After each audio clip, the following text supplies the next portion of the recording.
David De Gea, Dean Henderson, what is the difference? All I ask for is for you to keep the same energy you have with David De Gea, keep it with Henderson. The only positive to take out of this game is Amad Diallo. Manchester United 1, AC Milan 1.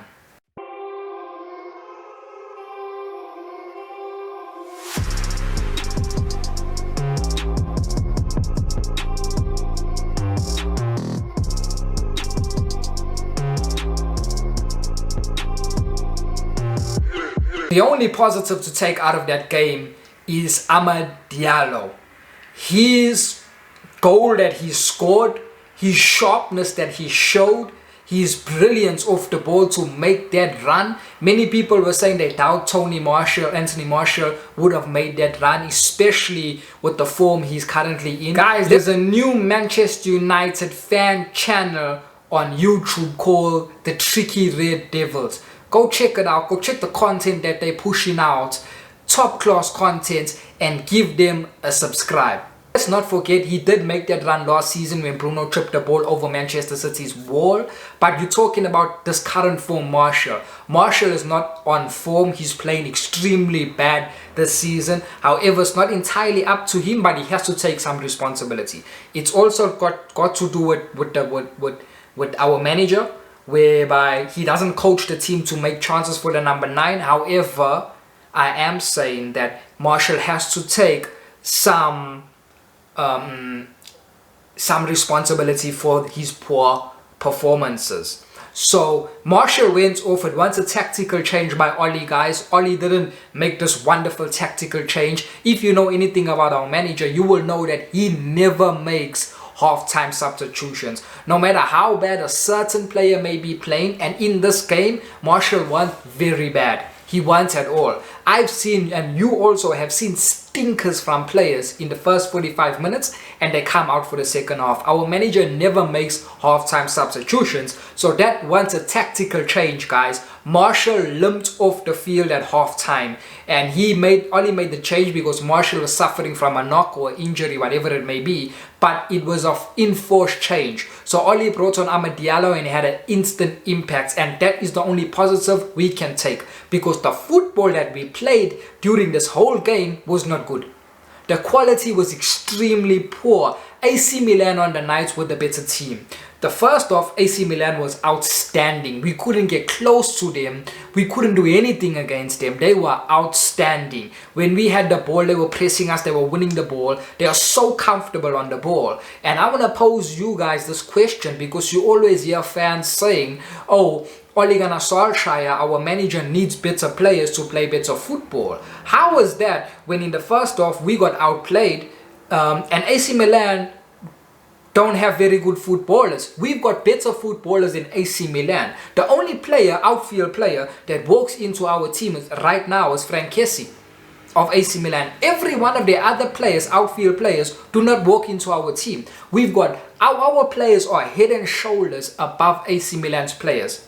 Yet they play better football than us, because you don't need better players to play better football. You don't need that. Yes, you need better players to win trophies. 100% agree. But the question of Oli is not just about trophies. It's about, can we see a better brand of football? Because we have not. The football is just like the football under Mourinho, just that the shackles are off the attacking players. But it's still negative football. It's still not front foot football and full force attacking football. It's not Liverpool football. It's not Manchester City football. It's not RB Leipzig's football. It's not Bayern Munich football. It's not. So the brand of football is still not good enough. But the people say that Oli needs better players to improve that. I beg to differ. You just need to open your eyes and see what happened today with AC Milan in the first half. We've got much better players in AC Milan, yet they played better football than us in the first half. In the second half, there was no quality in the game. I'm sorry, the game was just in between the midfields. There was no real quality in the game in the second half. AC Milan did come out a bit, but at once. Even in the second half, when we did score our goal, AC Milan could not create a single clear opportunity.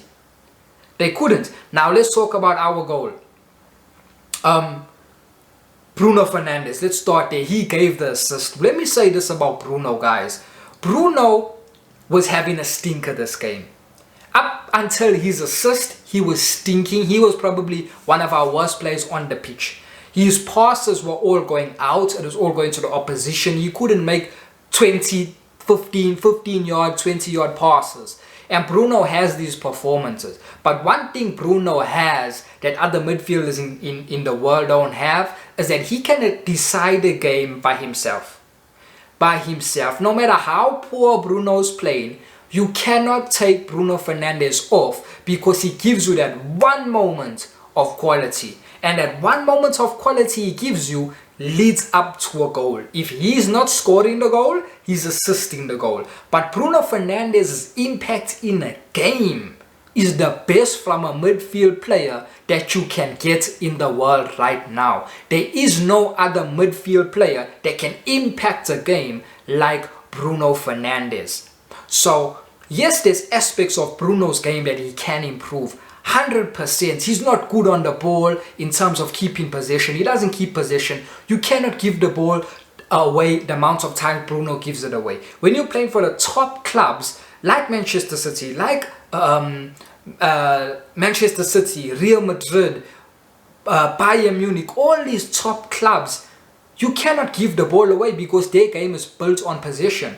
All top clubs play possession football. So you can't give the ball away, and that's one of the reasons Real Madrid did not want Bruno Fernandes when he was available, because Bruno gives the ball away too cheaply. That's the negative side of Bruno's game. But the positive side of Bruno, which for me outweighs the negative, is that by himself he decides games, guys. By himself. He doesn't need anyone else. He decides it by himself. And I'm sorry, but that's the reason why Bruno, you cannot bench him, number one. And number two, also, you have to leave him on the pitch. No matter how bad he is playing, he can produce that one moment. And he done that for the goal. He chipped the ball over the defense. And Amad Diallo, let's talk about this youngster. For me, this youngster needs to be playing for us. I would say let's start him and let's see what he's about. Because right now, you can't get worse than Mason Greenwood. Mason Greenwood is playing on the right wing. That's Diallo's position. And right now, I don't think there's anyone that can perform worse than Mason Greenwood. It's Mason Greenwood and it's Martial. They are not performing well. But especially for me in terms of performance, Mason Greenwood's performances are not good enough. He still plays football like he's a young boy. And yes, I know he's a young boy. But if we're putting you and if we're making you start games, you have to have maturity around your game. You look at Jadon Sancho. When Jadon Sancho was 19, he was mature. You know? So there's certain players at those ages that are playing mature football. Mason Greenwood does not play mature football. It's, let me get the ball, and the first thing when Mason gets the ball, let me push it out and I want to hit the ball and I want to shoot. That's not football. Football is not just about shooting. As a winger, you need to be able to hold the ball, bring others into play. You need to be able to face your fullback and attack your fullback and go past your fullback. You need to be able to pass the ball. You need to be able to get to the byline and cross the ball.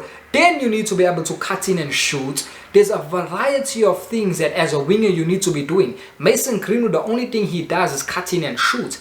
Yes, he did give that one opportunity to Dan James in the second half, which he crossed the ball and that was a good opportunity. But that's an isolated moment. That doesn't mean he had a good game. Mason Greenwood's overall game is not good enough. It's not good enough and no one can disagree with me. I know you can't. It's not good enough. So I'm saying let's at least see what Amad Diallo can do, because when he comes on, he looks good. On the ball, he's good. You can see that he has football IQ. He knows how to play football, and he gave us our goal.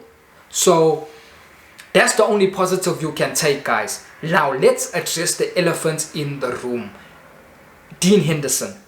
Dean Henderson, I said in my last video, and I still stand by it. Dean Henderson needs to be starting games for us. 100% agree. I think David De Gea is at the end of his Manchester United career, not his overall career, because he can go to another team in another league and still perform at a world-class level. He's still, I think he's about 30 years old. He's still got a few more years inside of him at the top level. So I think Dave just needs a new setting, a new scenery. Definitely Dean Henderson right now this season needs to be our number one. However, the same people that were criticizing David De Gea and say, get out our club, you useless, because he wasn't making saves. That goal that AC Milan scored from the corner, Dean Henderson made a mistake. Dean Henderson got a hand to it. The ball literally came center of goal. If it went to his left or to his right, you can understand. The ball came in the center of the goal where he was standing. It was above his head. He got a small hand to it and the ball still went out. As a goalkeeper, you have to save that. And David De Gea has been saving those type of shots. David De Gea has been saving those for many years. For many years. Yes, he also concedes goals and goals that are his fault because he lets shots go through, but those specific ones he saves. So as I'm saying, he has been letting goals in. Dean Henderson currently right now let that goal in. That was his fault. So the same energy you have for David De Gea, keep that for Dean Henderson as well. Let us not be biased, and that's what you get on my channel. I will never be biased, no matter with who. I will never be biased. If a player performed well in this game, I give him props. If he didn't, I criticize him. I don't care who is it. It can be my favorite player, Paul Pogba. I will still criticize him. Doesn't matter. So as I'm saying, Dean Henderson has to be at fault for that goal, guys. This is going to be a tough now second leg. However, I still tip Manchester United to go through. Yes, we have to play by AC Milan's home grounds and they have an advantage now. They have an away goal, but I certainly believe we will go through, guys. I know we will go through. Hopefully in that game we have Marcus Rashford because we need him. We need Marcus Rashford, and hopefully Paul Pogba can even be there. I'm not counting my eggs. I'm not counting my eggs, but we do need Paul Pogba because our midfield is horrible. We got dominated in the midfield by one AC Milan player, and that was Frank Kessie, and he's a magnificent player. A magnificent player who walks in to our team. So guys, that's my match reaction. If you haven't subscribed to the channel, hit the subscribe button and smash the like button. I'll see you all for the next Premier League game. Peace.